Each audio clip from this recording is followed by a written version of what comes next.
US government बहुत खतरनाक है। यूएस गवर्नमेंट ने एक ऐसा सीक्रेट प्रोजेक्ट कंडक्ट किया था जिसमें इंसानों के साथ एक्सपेरिमेंट किया जाता था।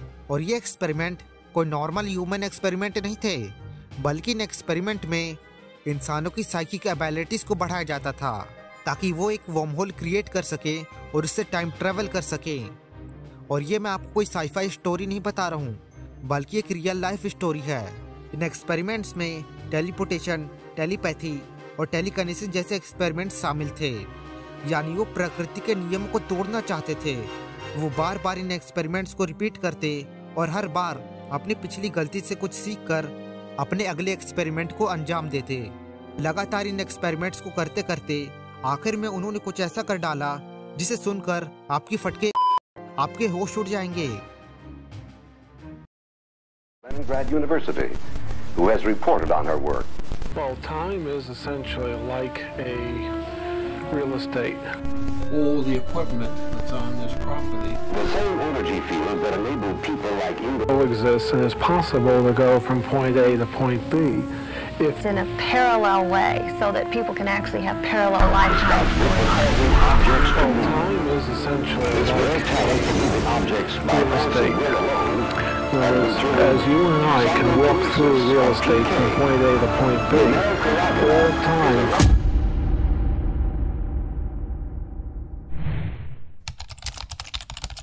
ये एक पुराना मिलिट्री बेस कैंप है जो आज के समय में बंद पड़ा है।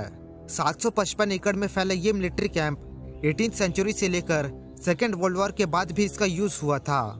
और फिर 1950s में इस कैंप को यूएस गवर्नमेंट को दे दिया गया था। और फिर बाद में यूएस गवर्नमेंट ने यहाँ पर बड़े बड़े रेडार्स लगवा दिए और आज ये जगह अपने खौफनाक मिलिट्री एक्सपेरिमेंट्स के लिए जानी जाती है। 1992 में एक बुक पब्लिश होती है, the Montauk project experiments in time, जिसमें यह लिखा था कि कैंप हीरो में कई सारे मिलिट्री प्रोजेक्ट्स और एक्सपेरिमेंट्स को अंजाम दिया गया था, जिसमें मिलिट्री के कई सारे टॉप सीक्रेट प्रोजेक्ट्स भी शामिल हैं। और इसी मिलिट्री कैंप में कई सारे ह्यूमन एक्सपेरिमेंट्स भी किए गए थे।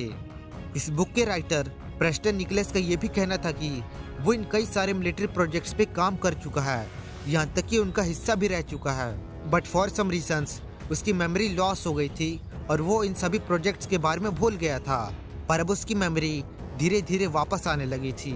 My memory is keyed in by where you are and what timeline you're on. As far as memory goes, the first pass through would become an alternate reality memory, although theoretically I could have called myself if I knew how to get through the switch.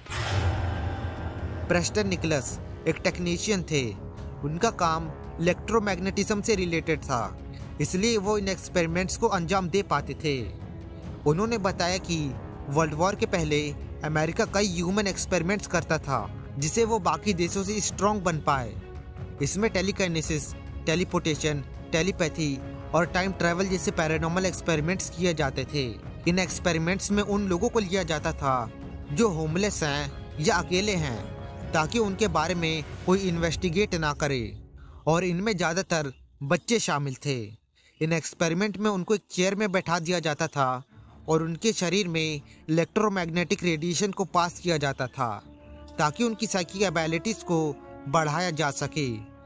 In experiments में radiation की मात्रा इतनी ज़्यादा होती थी कि कई लोगों की तो मौत भी हो जाती थी और एक्सपेरिमेंट्स लगातार फेल होते चले गए। लेकिन एक समय के बाद उनका ये एक्सपेरिमेंट्स सक्सेसफुल होता है और जो लोग इन एक्सपेरिमेंट्स में सरवाइव कर जाते थे उनके पास टेलीकाइनेसिस, टेलीपोर्टेशन और टेलीपैथी जैसी साइकिक एबिलिटीज आ जाती थी। और इसी एक्सपेरिमेंट के जरिए उन्होंने एक वर्म होल क्रिएट कर दिया था जिसकी मदद से अब वो टाइम ट्रेवल कर सकते थे। इसकी मदद से उन्होंने एलियन से कांटेक्ट भी बनाया था। लेकिन एक बार उनकी एक गलती की वजह से एक अननोन क्रिएचर टाइम वोर्टेक्स से बाहर आ गया था, या कहें एक एलियन जो रिसर्च लैब में तबाही मचाने लगा। इतनी ज़्यादा तबाही मचा रहा था कि साइंटिस्ट को उस वर्म होल को डिस्ट्रॉय करना पड़ा और फिर बाद में वो क्रिएचर अपने आप ही गायब हो गया। इसके बाद उन्होंने सारी मशीनरी और सारे इक्विपमेंट्स को डिस्ट्रॉय कर दिए और जाने से पहले ये बात दुनिया के सामने ना आ जाए, इसलिए उन्होंने सबकी मेमोरी इरेज कर दी। सुनने में ये किसी साइंस फिक्शन नोवेल की तरह लगता है, पर प्रेस्टन निकलस का ये कहना था कि ये एक्सपेरिमेंट्स सच में हुए थे। जब इन्वेस्टिगेशन की गई तो इस एक्सपेरिमेंट से रिलेटेड तो कुछ भी एविडेंस हाथ नहीं लगा, पर हाँ ये ज़रूर पता चला कि उस समय में यूएस के अंदर कई ऐसे टॉप सीक्रेट प्रोजेक्ट्स को अंजाम दिया गया था, जिसमें से एक सीक्रेट प्रोजेक्ट था MK अल्ट्रा प्रोग्राम। इस प्रोग्राम में लोगों के माइंड को कंट्रोल करने की कोशिश की जाती थी।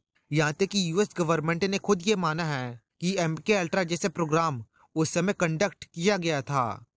ऐसे ही कई सारे प्रोजेक्ट्स किए गए थे, कई सारे। लेकिन ये मोंटोक प्रोजेक्ट की कहानी यहीं ख़त्म नहीं होती है, बल्कि इस कहानी को तो मैंने आपको शॉर्ट में बताया है। इसका कनेक्शन तो डायरेक्ट फिलाडेल्फिया एक्सपेरिमेंट से भी किया जाता है। अगर आप चाहते हैं कि मैं इस प्रोजेक्ट पर डिटेल रिसर्च करके इसे डिकोड करूं, तो इस वीडियो को ज़्यादा से ज़्यादा प्यार दें। अब ये रियल है या नहीं ये तो मुझे नहीं पता, लेकिन इस थ्योरी से इंस्पायर होकर डफर ब्रदर्स ने स्ट्रेंजर थिंग्स बनाकर खूब पैसे छापे हैं। आपको क्या लगता है, क्या सच में ऐसा कोई एक्सपेरिमेंट किया गया था या नहीं? कमेंट करके ज़रूर से बताएं। मैं मिलता हूँ आपसे अगले वीडियो में, तब तक के लिए जय हिंद।